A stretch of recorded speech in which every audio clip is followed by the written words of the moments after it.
So like I was saying, I joined the program, and my case manager there, when she first met me, she was just saying, "Oh, you seem so motivated, and I'm glad that I have a client like you. You seem like you're really ready to succeed, and you're gonna succeed, and I can't wait to see your growth, and I just, I'm very excited for you." And I felt very good about myself. And they had you do these math tests and reading tests and science tests before you join the program, and they told me, "Oh, you did well on all the tests," and and I like I said, I felt good about myself. And at that time I really didn't know what I wanted to do, but I ended up getting into a medical administrative assistant class, which I know that I didn't want to do that, but I just didn't want to let my case manager down, because I know that she believed in me so much. And so I just signed up for the program. And so I got into the program, and there was a lot of like older people in the program, like in their 40s and 50s and stuff like that. And it was only like 3 or 4 people my age that were there, but the rest were all older. And there were some very opinionated, strong people there. And like we mostly did a lot of computer work. Like we would have like this program that we would get on, that we would practice typing, and then we had our medical assistant book. We would read that from time to time, do activities from the book and things like that. But during our free time, like, they would just have discussions about different things going on in the news, things going on, anything that they wanted to talk about. They would talk to the instructor about it, the older people who were around her age, because she was like in her 40s and 50s too. And they would just have a discussion with her a lot of the times, and you would just hear their opinions on a lot of things. And at the same time I would be like, I wish that I was like that I could just give my opinion on things and not care about what other people think. But at the same time I was like, I don't know, they're kind of intimidating. And so it really made me not want to say anything in class. Like I was always very quiet. And I remember my instructor made a comment about something. I forgot what they all were talking about at that time, but she said something to the effect of, "What kind of jobs do you get for people who don't like being around people? Where do you place these people at? I mean, every job you have to deal with people, so where do they have to work? Like at a funeral home or something? Because that's the only place they could work where they don't deal with people. Where do these people who don't like to be around people, where do they work at?" And I remember when she said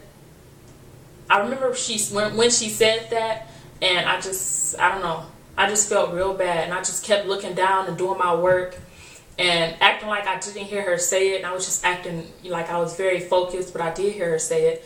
And I just felt bad. And I'm just like, man, I just wish I was normal. Like, I just really wish I was normal. And I just now, like, it really upsets me thinking about that. But I remember one time I was just in class doing my work, and then all of a sudden, I believe I was having a panic attack, but I just got very, very shaken up just out of nowhere. I was just doing my computer work, and then the next minute I know, I was just thinking, I want to go home, I want to go home, I want to go home. I don't know why I was just thinking that way, but I was just thinking, I want to go home, I want to get out of here, I want to get out of here. And I just got up, packed up my stuff, and I just told her, I have to go home early, I need a babysitter for my kids or something. And I can't find a babysitter for my kids. And I just left after that, and I got on my bike and I went home.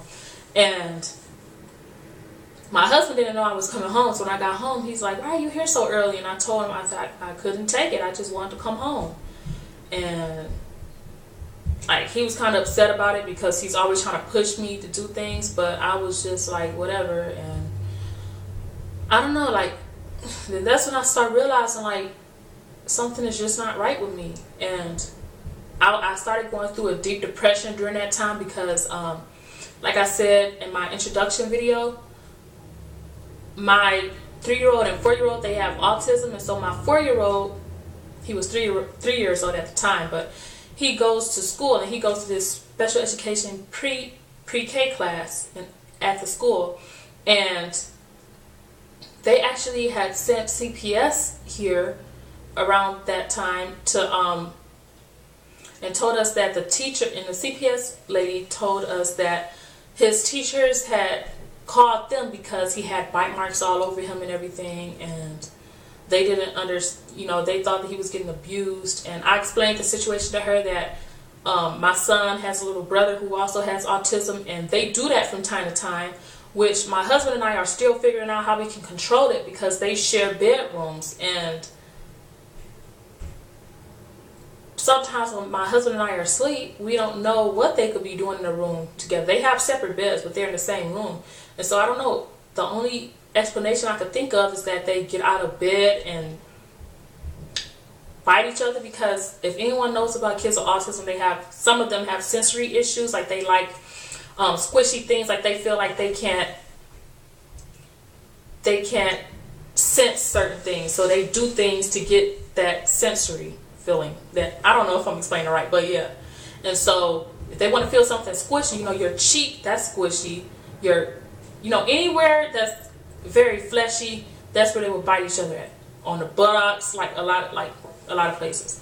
And so my 3-year-old son, he had a bite mark on his cheek, and the lady was explaining it to us, and I explained my situation to her, and then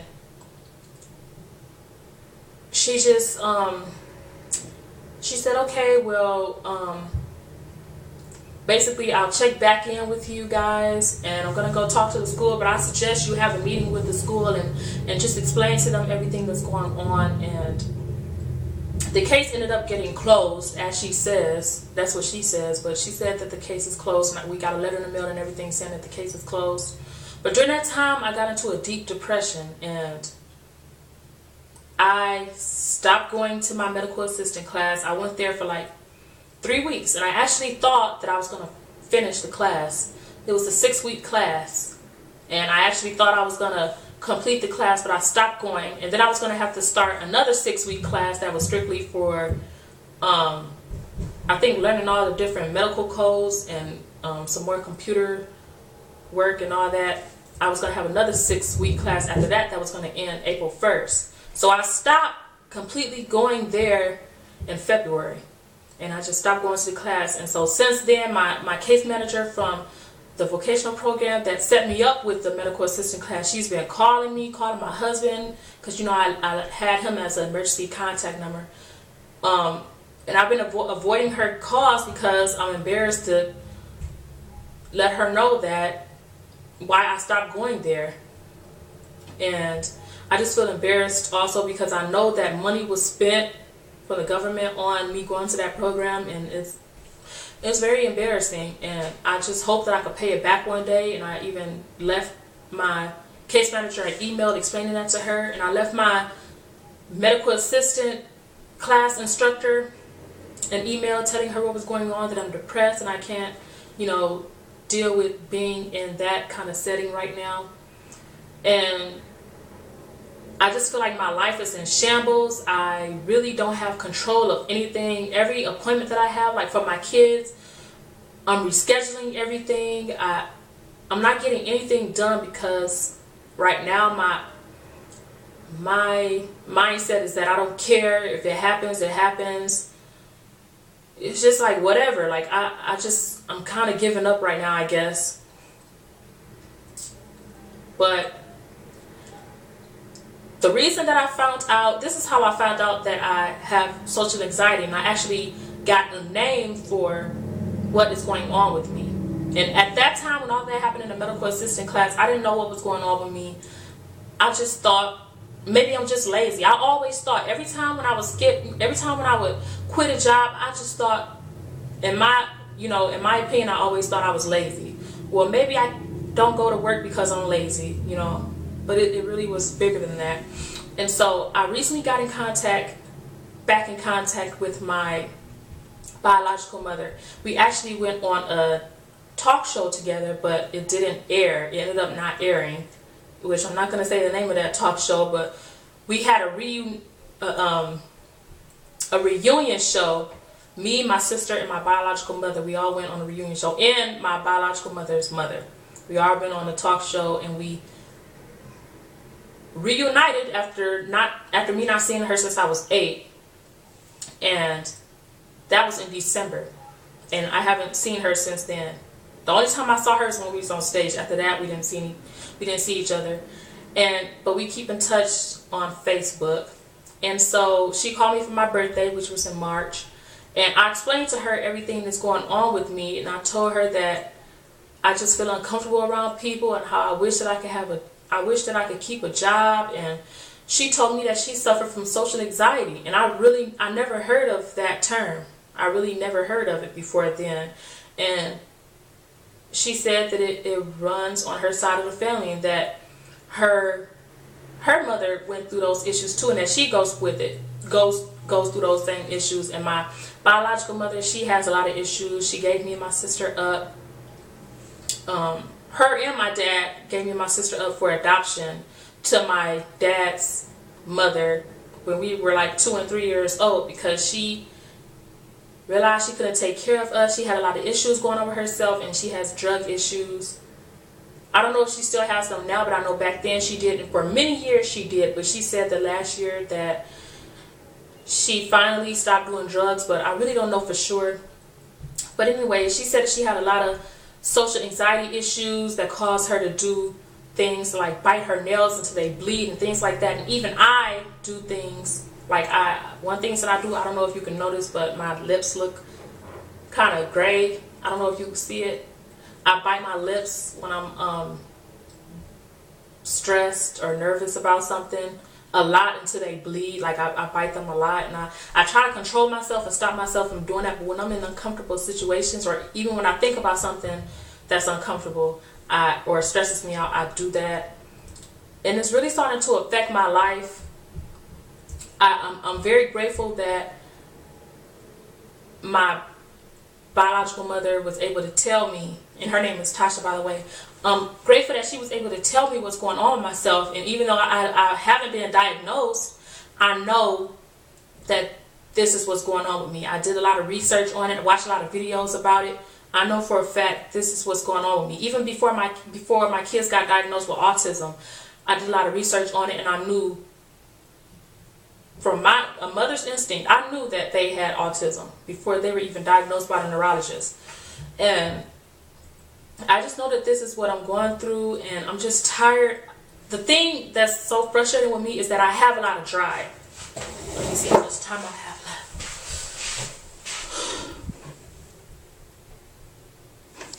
left. Okay. The thing that's frustrating with me is that I have a lot of drive.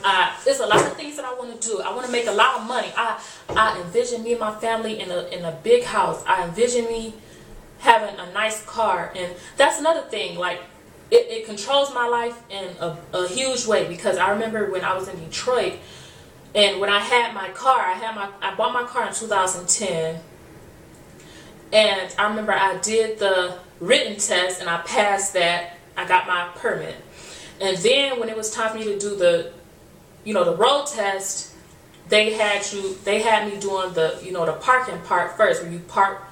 And so I did the different turns and stuff around the cones, and then when she told me to do the parallel parking, I guess I failed at that, so I wasn't able to move on to the next stage of the road test. And then ever since then, and the lady was kind of rude to me too. She was just like, you failed. And I took my road test in 2010. And ever since then, I've been terrified to take another road test. Every time when I think about taking a road test, I get nervous, because I think I'm going to embarrass myself and I'm going to fail again. And if I fail again, if I fail again, people are going to be like, this is the second time that you failed. And so it's like, you don't even want to try again, because it's embarrassing if you fail again. And that's my biggest fear. Like, everything in my life, I'm just so scared of failing. I'm just like, if I fail, it's going to be embarrassing. People are going to talk about me. I'm going to be dogged out, because sadly, my family, I don't get a lot of support from anyone. It's a lot of jealousy going on in my family. So people would rather see you down than see you succeed. And so that's just my family dynamic, and the way it's always been. And so even with that, it's stopping me from even getting a driver's license. And like I said in my introduction video to my channel, my husband has an intellectual disability, so he wouldn't understand certain things when he's taking the written test. And so it's on me, and I love my husband very much, and I love my family very much, but I'm under a lot of pressure, a lot of stress, and I have a lot of issues going on myself that I need to get under control. And I'm just tired of being my own enemy. I'm tired of getting in my own way. I just wish that I could just get a job and just stay there and stop being nervous, and stop being nervous when I get around a lot of people, and stop worrying about what people think. And I catch the bus now, so some days, like I said, I've been going through a little depression, and so some days I don't even want to get up, but I have to deal with my kids, and I have to get on the bus. There's a lot of people on the bus, and you feel like everybody's looking at you, and you just hate. I just want to sit in the house all day. Like, honestly, that would make me feel so happy right now. Like, I don't want to go anywhere. Like, the only thing I want to do is go outside and feel some sunshine right outside of my door. But anything going out on the sidewalk or anything past my apartment complex area, I would not feel comfortable. And so recently I've been feeling a little motivated, even though I know I'm still depressed, but I've been feeling a little motivated lately, due to the fact that I know my family and we need more income. We need more money. We were trying to get a car. We haven't had a car since we've been here. We haven't had a car since I lost my car in 2011. And the way we've been getting around is, from my uncle. He would take us places. He just passed away last year, though. So I haven't, had my own car since 2011, when my car, basically it just broke down. And so we've been trying to save money and get more income. So I started looking on Craigslist, and I saw this job for a call center, and I said, well, that's something that I could do, because I don't have to be around a lot of people. I would just have to be around my coworkers. I could deal with something like that, because when you're around people, eventually you'll get kind of familiar with those people. It's just customers, because those are the people that you're offering a service to, and those are the ones who are going to have an opinion, and they're going to be the ones who scrutinize you, and sometimes they talk to you any kind of way. So it's just customers that I'm nervous around. And so I went to the job fair yesterday. The guy said he liked me, and that he'll give me a call this week or next week. So we'll see if I get the job. And that's basically all I have to say about my social anxiety. I just hope. Oh, and also I went to a therapist. I called actually a psychologist like a week ago to schedule an appointment, and I ended up getting nervous. Hold on, let me see how much time I have left. Okay, I'm going to say this very fast. I ended up getting nervous and not going, and I got scared to call. See, that's another thing. Like, I get scared to call people. Like, when it comes to ordering pizza and dealing with things over the phone, like, I don't like talking to people over the phone. Like, my husband has to do it, because I get nervous even doing things like that. The only thing that I feel a little comfortable with is being on the internet. And so I was too nervous to call them to reschedule and cancel the appointment. And so I didn't go to the appointment. And when I tried to reschedule, they told me that I couldn't, because I should have called them and rescheduled it. And so now I have to find another psychologist or therapist to go to. But thank you guys for listening to me and watching my video. And please pray for me. If you believe in God, pray for me that things get better. And I just want to succeed. And I just hope that all of you will too, who are suffering with the same thing. And that's all I have to say. Bye-bye.